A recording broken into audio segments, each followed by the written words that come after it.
Meni görüp угуп жатасыздарбы? Мени көрүп жакшы угулуп жаткан болсом, анда плюстарды коебуз. Так, жакшы угулуп жатыптырмын. Так, көрүнбөй жатса анда перезагрузите компьютериңизди, телефонуңузду. Хотя бир компьютерде көрүнүп угулуп жаткан болсо, анда сиздин программадан эмес, сиздин компьютериңизден. Перезагружайте.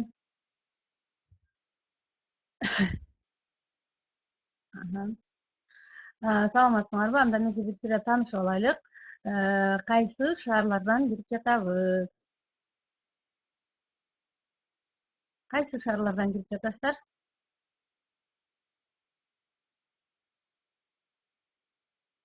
Телефондон киргенде көрүнбөйт, угулат экен. Айзат Карыбек кызы, Москва. Нурия Кожоева, Москва. Бүгүн бизде Москвадан көпчүлүк консультант Ташбаева, Улкан, Салтанат Максатбек кызы, Красноярский. Салам, Красноярский. Салам, Воркута, Гулида Шакирова, Воркута шаарынан кирип атты. Так, урматтуу партнерлор, телефондон көрүнбөйт, сүйлөгөн адам презентацияны көрсөңөр, сүйлөгөн адам көрүнбөйт экен, бирок презентацияны көрсөңөр болот дейт. Саламатчылык, Красноярский. Ура, азаматсыңар. Красноярский бизден 4 саат 6да жүрөт. Азыр Красноярскийде саат канча болду? Саат обед 2 болду. Азаматсыңар, эң туура кылып атасыңар. Бизнесиңер үчүн вебинарларга катышып, саат 2 болду. Мен атым Маткеримова Мимоза Төрөбековна, компания менен 7-чи жылга барат иштегениме. Мен бүгүн сиздер үчүн саламатсыңарбы, бакытсыз Гүлзина, силер кайсы шаардан кирип атасыңар? Москва, Санкт-Петербург.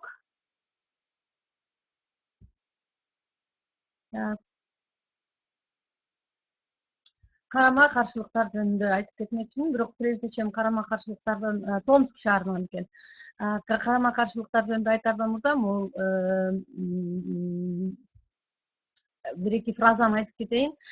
Чтение делает человека знающим, беседа находчивым, а привычка записывать точным. Эгерде мүмкүнчүлүгүңөр болгон болсо, көпчүлүк кыздарыбыз жумушта наушник менен угуп алып, иштеп угуп жүрө беришет экен. Ал эми азыр мен ойлойм, бүгүн көпчүлүгүбүз эле үйдө мүмкүнчүлүгүбүз бар. Кичинекей бир блокнотик алып алып, записывать эткенге мүмкүнчүлүгүбүз бар. Эгерде бизнесин жакшы кетсин, жакшы өртүсүн деген болсо, значит, привычка записывать — это точный знание алгандын белгиси болот экен да. Чему бы ты не учился, ты учишься для себя дейт. Бул бизнесте окуп үйрөнсөңөр, өзүңөрдүн бизнесиңер үчүн, өзүңөрдүн келечегиңер үчүн, өзүңөрдүн бала чакаларга калтыра турган, таттыктуу жашоо калтыра турган бизнесиңер да. Демек, темабызды баштасак. Каршылыктар менен иштөө деген темада бүгүн сиздер менен сүйлөшмөкчүбүз, ушуну талкууламакчыбыз. Мамлекеттеги орточо айлык акы канча дейт. Кана ким жооп берет? Ким билет? Москвадагы же Томскиде да, же болбосо Красноярскиде орточо айлык акы канча? Биз бир жумушта иштеген болсок. Жооп беребиз, кана активный катышабыз. Так, 25-30 миң экен бул Москвада. 25 миңден 30 миңге чейин. 20-25 миң дейт, 30 миң да. 25-30 миң, кээ адамдарыбыз 35 миңди айлык акыларды алат экен иштегендер. Айлык акча алыш үчүн иштегендер, бир айлык убактын саткандар. Красноярскийде 15-20 миң экен орточо айлык. Так, Ал эми бизден MLM бизнесинде канча акча тапса болот? Кана ким билет бизде Oriflame'де, мисалы үчүн Oriflame MLM индустриясына кирет, мультилевел маркетингге кирет. Ушундай сетевой система менен иштеген, туура сетевой система менен иштеген компанияларда канча акчалар тапса болот? 100 000 акча тапса болот дейт. Дагы ким канча акча табышка көзү жетет? Ким ишенет MLM'де аракетке жараша чексиз акчаларды тапса болот дешет кыздар. Москвада 30 000 айлык акы, да Алимов Ильязбек $150 $1 000 чейин акчаларды тапсак болот экен. Сансыз акчаларды тапсак болот экен. Да аракет кылып жатабыз чоң акчаларды алышка дейт. Так. Эми силерге дагы эле кайра суроо. Эмне үчүн MLM бизнесинде адамдар ар түрдүү киреше табышат? Кээ бирлери жакшы акча табышат, кээ бирлери жакшы эмес акча табышат. Эмне үчүн? Ана ким билет?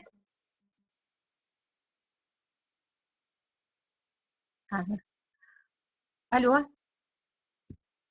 Да, я вам перезвоню, я сейчас занята на собрании. Ар ким аракетине жараша доход алат. Ошондуктан кээ бир адамдар жакшы аракет жасап туруп жакшы акчалар табат экен. Кээ бир консультанттар, кээ бир дистрибьюторлор жакшы аракет кылбаган үчүн жакшы акчаларды таппай калышат экен.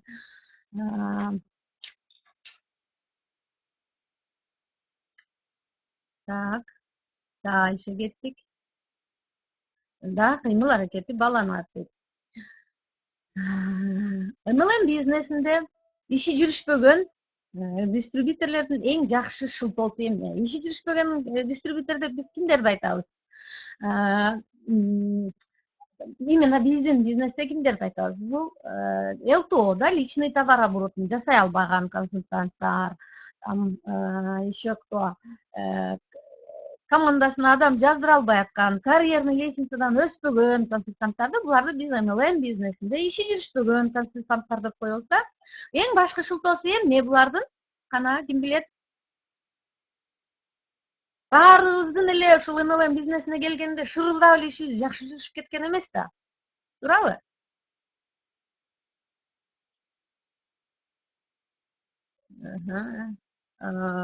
Давайте мен ойлойм бүгүнкү биздин вебинарга кирген консультанттардын баардыгы лидерлер да. MLM бизнесинде жакшы результат жасай албай аткан консультанттардын эң эле башкы шылтоосу эмне?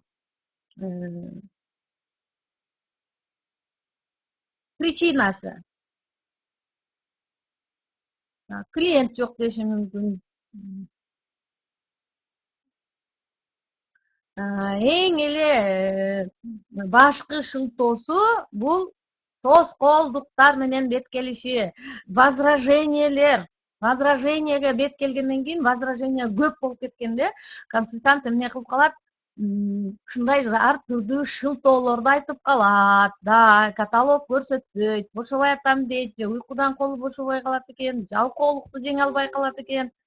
Булардын баардыгы тоскоолдуктар менен бет келиши. Биз сиздер менен биз ушул консультанттардын тоскоолдуктар менен көп сталкиваться этпестен тоскоолдуктарды көп чогултуп албашын алдын алышыбыз керек да. Аларга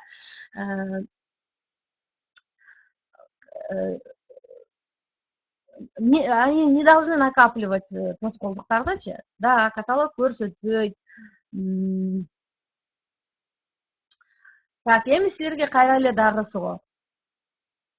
Эми биз түшүндүк, что компанияда, биздин бизнесте эң эле башкы шылтоо, эң эле результатка жетпей атсак, результат кыла албай атсак, бул деген возражениелер экен да.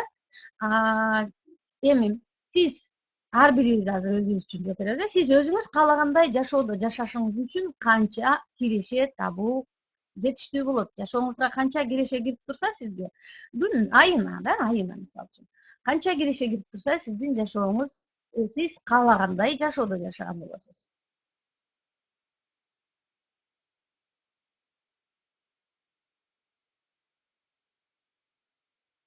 Так,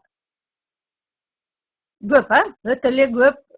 Да 100 000 акча болгон болсо мен жашоом өзүм каалагандай жашоодо жашамакмын дейт. Так, жок эле дегенде эң туура жооп берип атасыңар. Себеби дегенде азыркы учурда 100 000 да 100 000, 150 000, 50 000ден 150 000, 200 000 чейин алган болсок нормально болот. Да, MLM бизнесинде өтө көп акчаларды тапсак болот, но реальный нерсени айтып атасыңар, азаматсыңар. Эми ошол биз өзүбүздүн жашообузга жетиш үчүн, жакшы жашоого жашашыбыз үчүн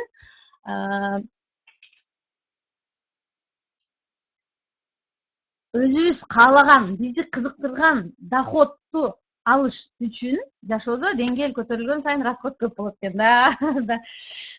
Үч бөлүккө бөлүп алсак болот. Именно MLM бизнесинде биз өзүбүз каалаган доходду алыш үчүн үч жол бар экен да. Үч эле действие бар экен, үч эле аракет бар экен. Биринчиси каршылыктар менен ушул причина, эң башкы причина бул тоскоолдуктар менен бет келүү деп атпайбызбы?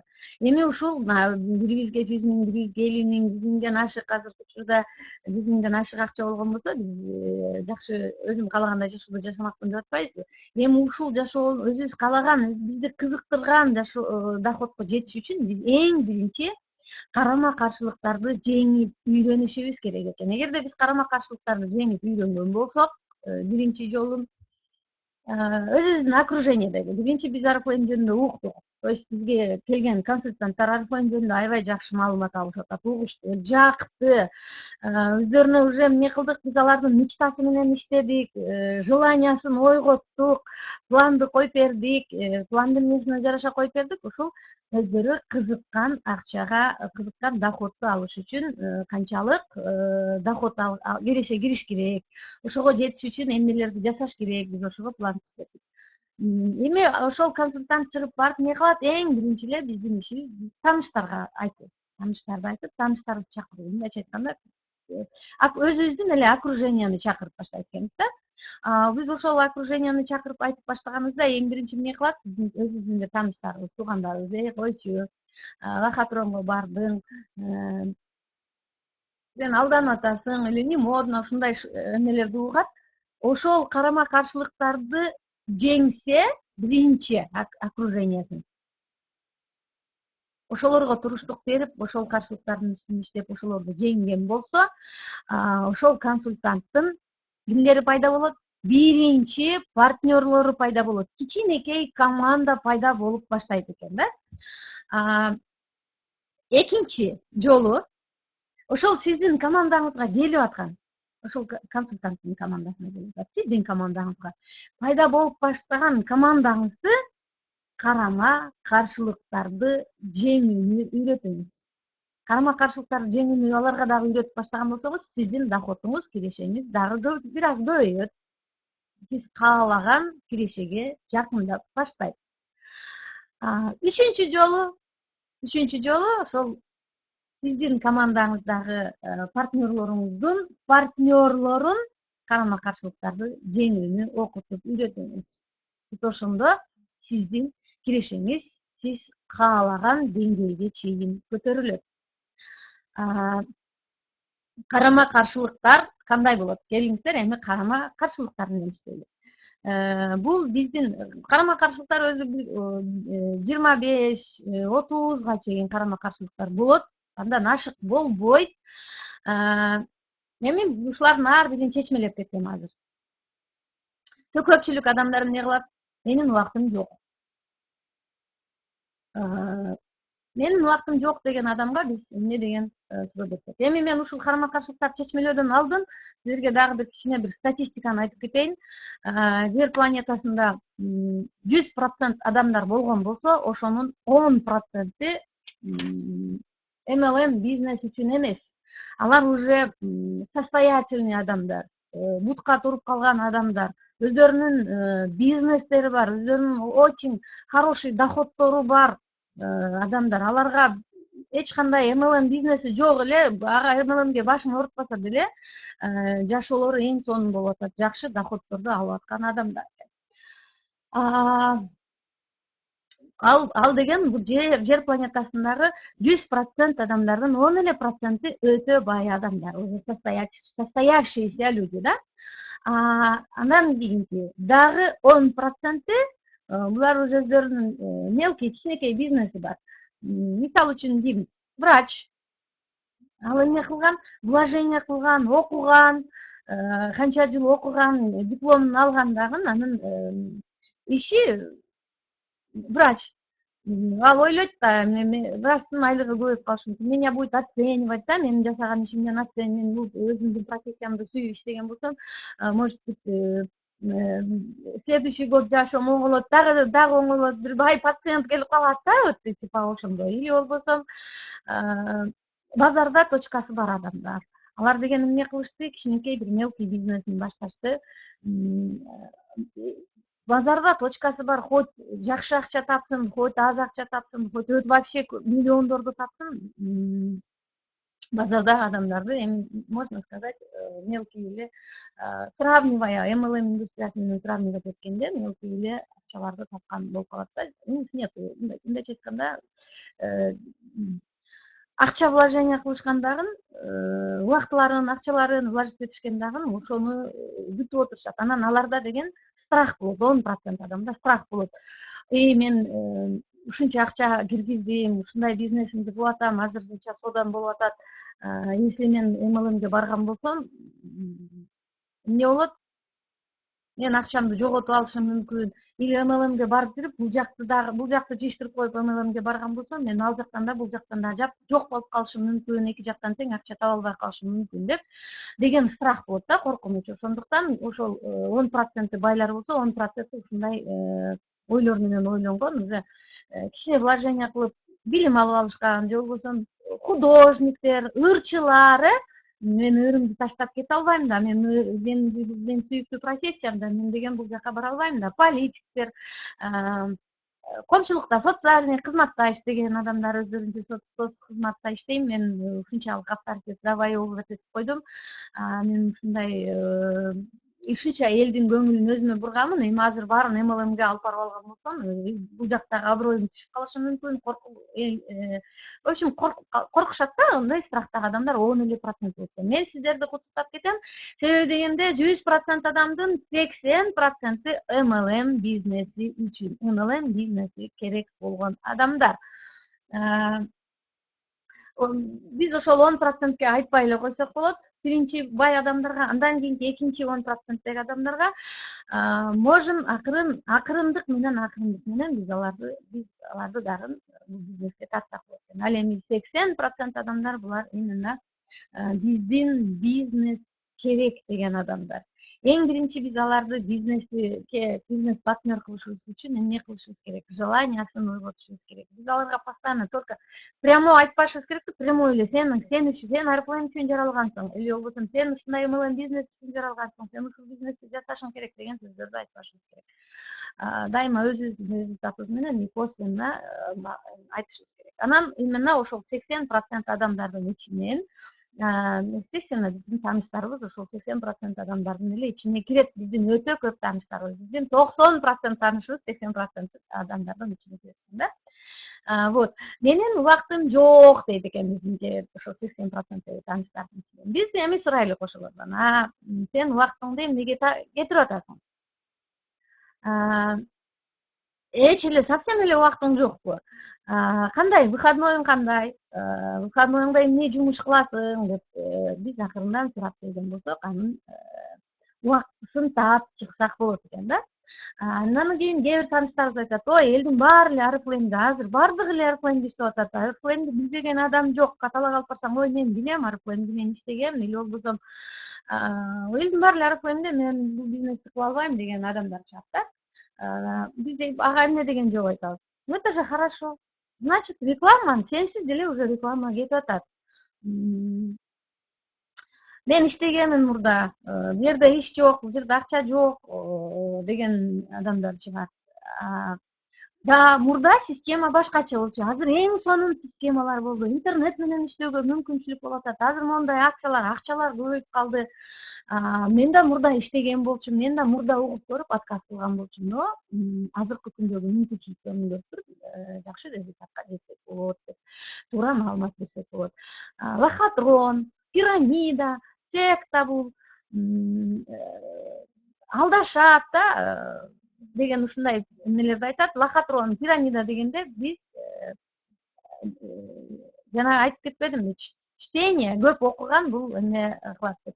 Возражениелерде именно вот лохотрон, именно пирамида дегенге 10 Дон Пайлонун 10 уроков на салфетках деген китебинде эң сонун берилген. Пирамида это биздин бизнесте пирамида наоборот тескерисинен пирамида конус түрүндө болуп калат.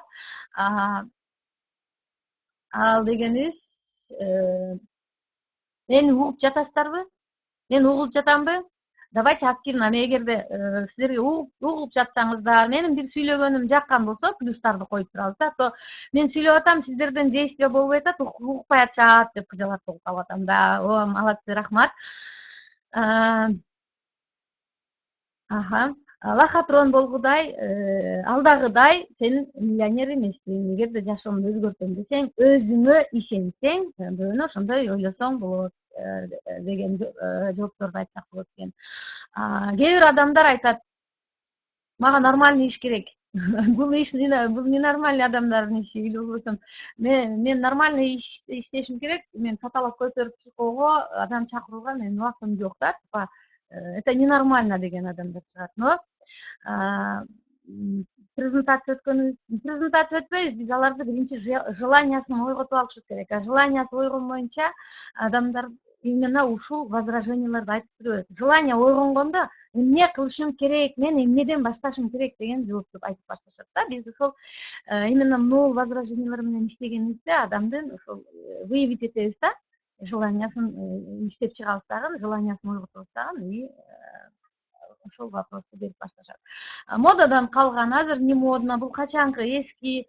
Да, значит, опытом. Это компания с опытом. Модадан калган эмес, наоборот, азыр трендте өтө модный, потому что Швецияда, Москвада, Санкт-Петербургда модный показдарда компания Reflame спонсирует. Именно биздин жылан продукцияларыбыз ошол кимдерге колдонулат, модницаларга да, типа. Күйөөм каршы, апам каршы, күйөөм уруксат бербей атат, күйөөм вообще угузба мага деди дегендер чыгат.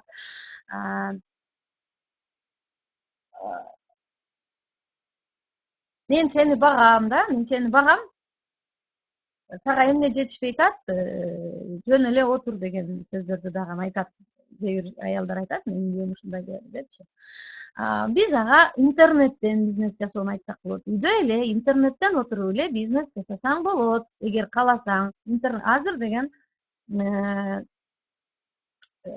да, бүт дүйнө каршы болсо дагы, только сенде желание болгон болсо, үйдөн интернеттен отуруп алып эле акча тапсаң болот. Буга знания керек жок, билим керек жок, тил билиштин керек жок да. Бул сетевой маркетинг дегендер болот экен. Бул сетевой маркетингде дейт, өтө көп адамдар менен сталкиваюсь да. Мен өзүм деле көп адамдар менен ушул эмнеде сталкиваюсь.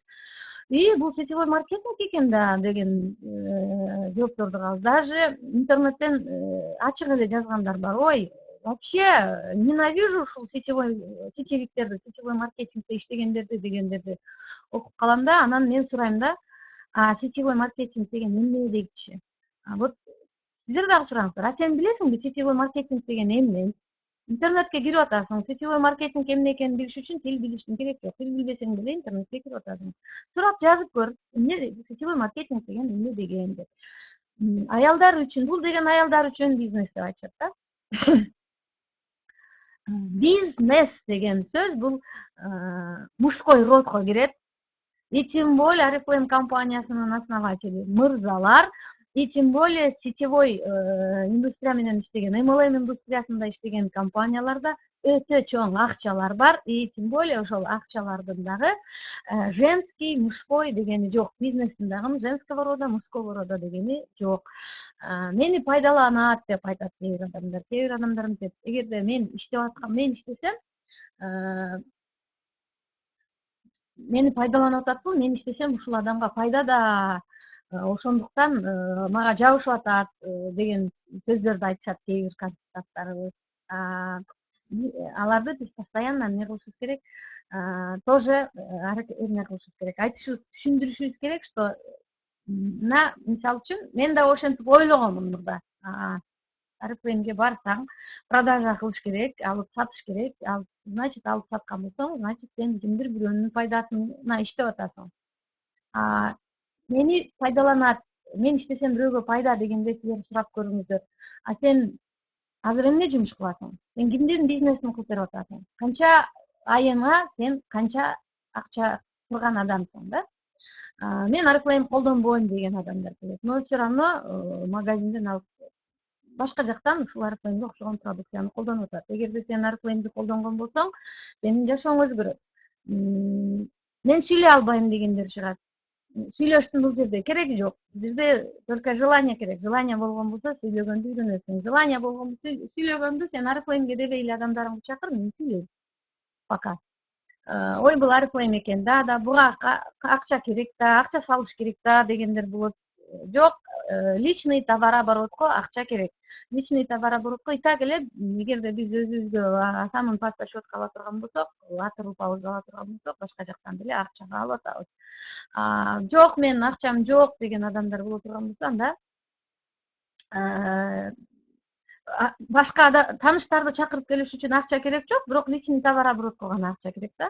Хорошо, сен личный товарооборотуңа акчаң жок болсо жасабай эле кой, бирок сен тааныштарыңды алып келип жаздырып командаңды өстүрө бер деген маалыматты бетиңе берет. Да, мисалы айтышат да, ооба, менин тааныштарым бар, мен тааныштарым канча болсо адам алып келе берем, бирок менин акчам жок дегендер болот. Тааныштарыңды чакыра бер дагы, личный балыңды жасабай эле кой, акчаң жок болсо. Да, я тебя понимаю десеңер, тааныштарын чакырып келет, командасындагылар баалып товарооборот жасайт, бирок эң важный жерди алышыбыз керек, дуплицирование деген бар да.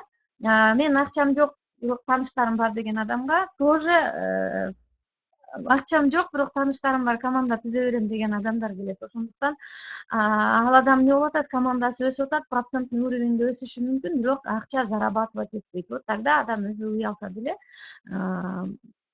уялгандан деле колдонуп баштайт, алып баштайт, личный товарооборотун жасап баштайт. Мен косметика колдонбойм да деген адамдар бар, өтө көп. Аялдар дагы көп да, эркектер эле эмес, мырзалар эле эмес. Бирок эмне кыласың? Жашооңдо акчаны колдоносуң да, акча керек да жашооңдо, жуунасың, самый паста счетко колдоносуң. Анан бул жерде Oriflame'де акча жок дегендер чыгат. Менин командамда эле ушундай болду. Командамда эмес, мен презентация өтүп атканмын. Анда 5 жыл болгон болчу иштегениме. Бир кыз келди, жаңы келген конокко мен презентация өтүп выявила, сүйлөшүп отуруп, анан ага түшүндүрүп айтып деп отурсам, сизге 5 жыл болуптур иштегениңизге, сиздин өзүңүздүн клиенттериңиз бар да, сиз ошолорго сатып акча чыгарып аласыз, акчаңызды дейт. Анан мен түшүнбөдүм, десем, эми сиз ушунча акча алып атам деп атпайсызбы, анча акча бербейт да, сизге дейт косметика берип коет дейт, самый паста щеткаларды берип коет дейт, 80 миң. Ошондо золотой директормун, золотой директор 70 миңден ашык доход алат деген маалымат берсем керек. Анан күлдүм да, сен эмне жумуш кыласың десем, мен пицца бышырып иштейм дейт, пиццерияда дейт. Канча болду иштегениңе десем, 2,5 жыл болду дейт. Канча айлык аласың десем, 28 миң айлык алам дейт. Анан карап туруп, жок, 28 миң акча бербейт сага десем, сиз каяктан билесиз дейт. 2,5 жылдан бери иштейт экенсиң, сенин аябай пицца жеген, пицца алам деген тааныштарың көп, сага кам береби, бышкан береби, пицца берет, сен ошону сатып, акчаңды чыгарып аласың да десем, жок, анда мен эмнеге иштемей келем ал жерде деди да.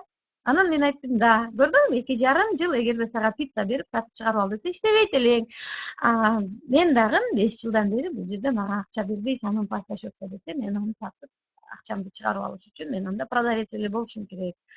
5 жылдан бери мен бул жерде самын жеп, шампунь ичкен жокмун. Мен акча алып атам, ошондуктан иштеп атам. Бир адамды өзүңдөй ойло десем, мен мурда ушинтип ойлойт элем Арифлеймди деп айтып атат. Менин балам кичинекей дегендер бар. Да, менин балам кичинекей дегендерге бизде төрөйм, балалуу болом дегендер, мен төрөйм дегендер, мен балдарым кичинекей, мен башка жумуш кыла албайм дегендер үчүн бул бизнес. Менин командамда аябай көп жакында эле төрөп жумуш декретный отпускадан төрөп үйдө отуруп алып иштеп аткан адамдарыбыз бар. Наоборот, мына Абиба Шерматова деген менин командамда старший менеджер кызым, наоборот, оңой экен дейт. Мен курьерский доставка менен үйгө доставка кылдырып алам, заказым үйгө келет дейт. Интернеттен реклама берем. Анан группада консультанттар сурап калышат, мондай кимде бар деп дейт. Или өзүмдүн группамдан, өзүмдүн консультанттарым мага мондай нерсе керек эле, кимде бар. Менде бар, бала менен чыга албайм, метрого кел. Метрого келгенде үйдүн адресин айтам, келет, маалыматты берип, дагы презентацияны өтүп, дагы мен анын бизнеске болгон кызыгуусун арттырып туруп, анан продукцияны берип, колуна каталогду берип, анан жөнөтөм. Наоборот, мага оңой болуп калды үйдө бала менен иштеш деп ошентип. Менин колумдан келбейт дегендер бар. Сиздин колуңуздан келбейт, бирок сиз самын паста щетка колдонуп атасызбы? Значит, биздин бизнес ушул самын паста щетканы колдонуу менен акча табуу. Самын паста щетканы колдонуп аткан болсоңуз, значит, сиздин колуңуздан келет да. Дагы эң өтө көп кездеше турган возражение бул адамдардын башын айлантыш керек да дейт. Мен адамдардын башын айландыра албайм дейт. Мен силердей маалымат бере албайм, мен силердей жалган айта албайм деген адамдарды дагы уктук. Значит, эмне, сен бизди жалганчы деп ойлосоң, анда жалганчы экенсиң. Мен көпчүлүк адамдарды мындай кылып айтам да. Эгер сен бул жерден бизнестен өсөм десең, мисалы үчүн компания Арифлейм мени жалдаган жок.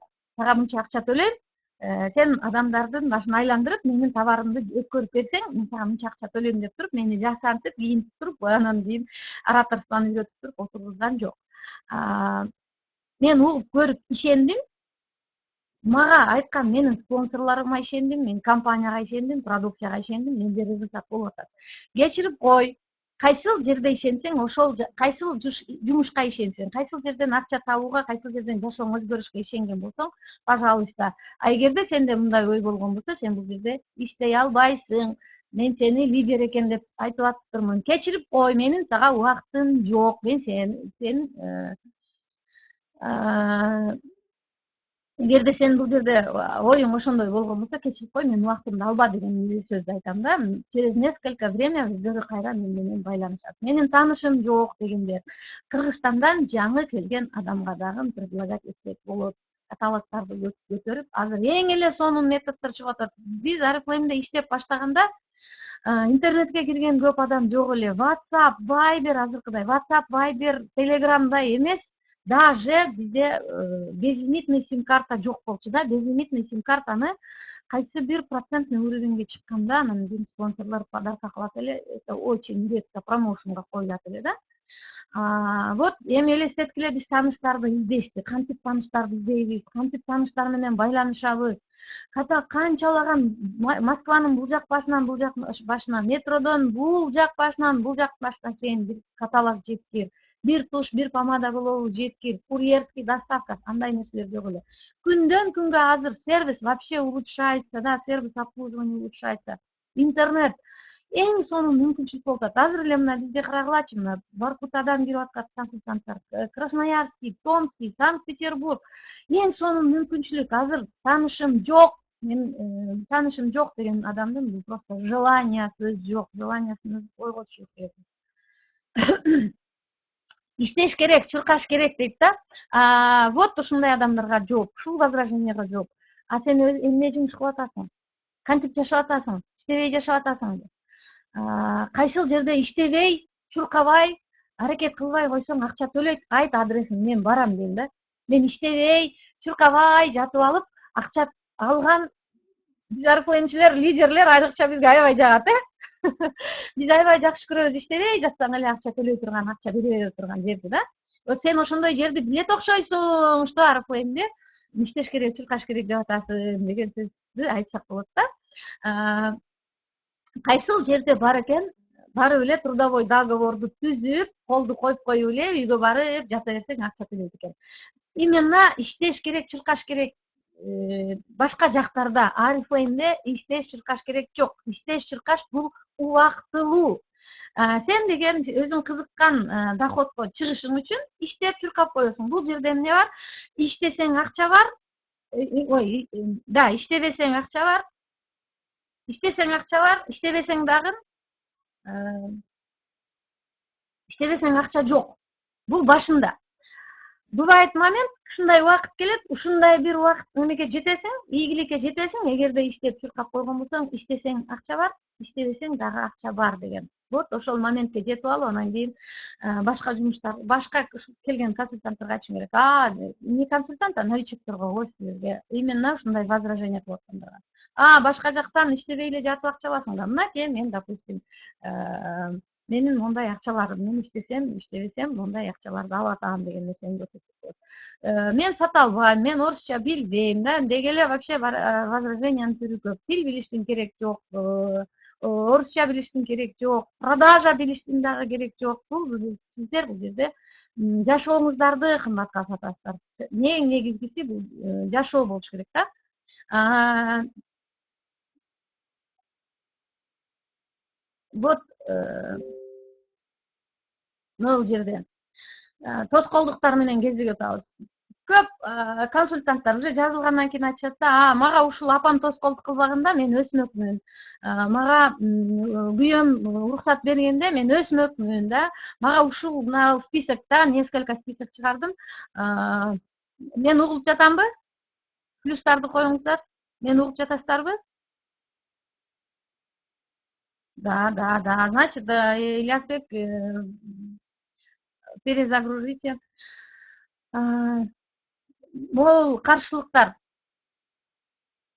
Эми элестетип көрүңүздөр. Ушундай каршылыктар болуш керек да. Мындай каршылыктар болбосо бизде результат болбой калат да. Эми элестетиңиздер.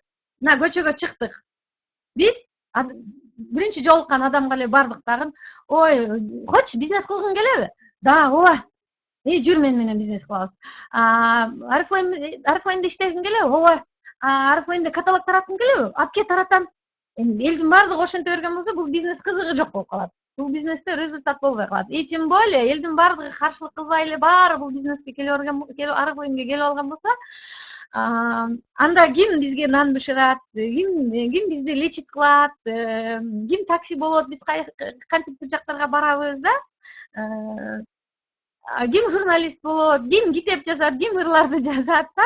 Ошондуктан карама каршылыктар болот. Биз только ошол 80% адамдардын ичинен карама каршылык менен, могул карама каршылыктар менен иштеп, ошолордун тааныштарын желаниясын ойготуп алган эле болсок, бул адам уже биздики болот экен да. Анан мынакей самый главный препятствием на пути к успеху является страх допустить ошибку. Именно поэтому большинство людей держатся за работу и надеются, что компания или государство позаботятся о них. Да, бизде эмне адамдар дагы деле мына бүгүнкү күндөрдө бизде Кыргызстанда пикетке чыгып атышат да, митинг болуп атат, революция болуп кетиши мүмкүн деп атат. Бул көпчүлүк адамдардын билими жоктугунан, балким билими бар адамдар өз жашоосуна туура эмес мамиле жасагандар. Мындайча айтканда, страх менен болгон адамдар. Эгер жакшы президент келген болсо, биздин жашообуз оңолот дейт да. Кечирип кой, жакшы президент келсе, сенин казаныңа аш салып бербейт. Баары бир сен өзүң эмне кылышың керек, иштешиң керек, чуркашың керек.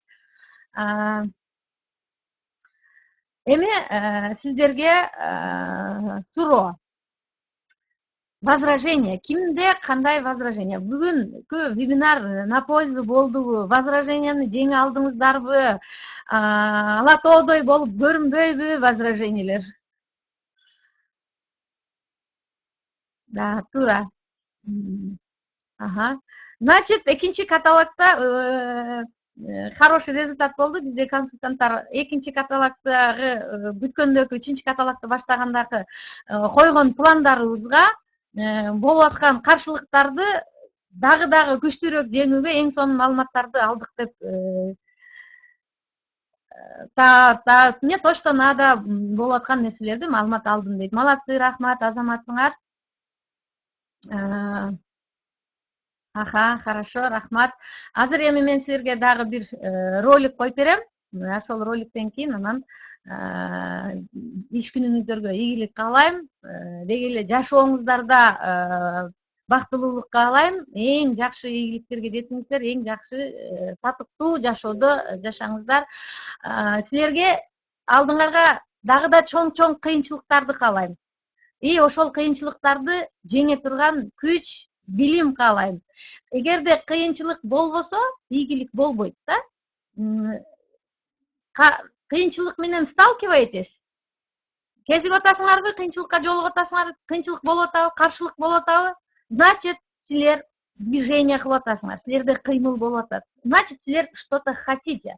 А эгерде каршылыкка бет-бет келбеген болсоңор, анда силер зона комфортага түшүп калган болосуңар. Мен силерге зона комфортта калбайм, мен силерге чоң кыйынчылыкты каалайм, кыйынчылыкты жеңе турган чоң күч каалайм. Эч нерседен коркпош керек. Невозможного ничего не бывает. Бардыгыңарга чоң рахмат, ийгилик каалайм. Азыр силерге бир видеоролик коюп берем. Тынч аман болгула. Дагы вебинарда көрүшкөнгө чейин.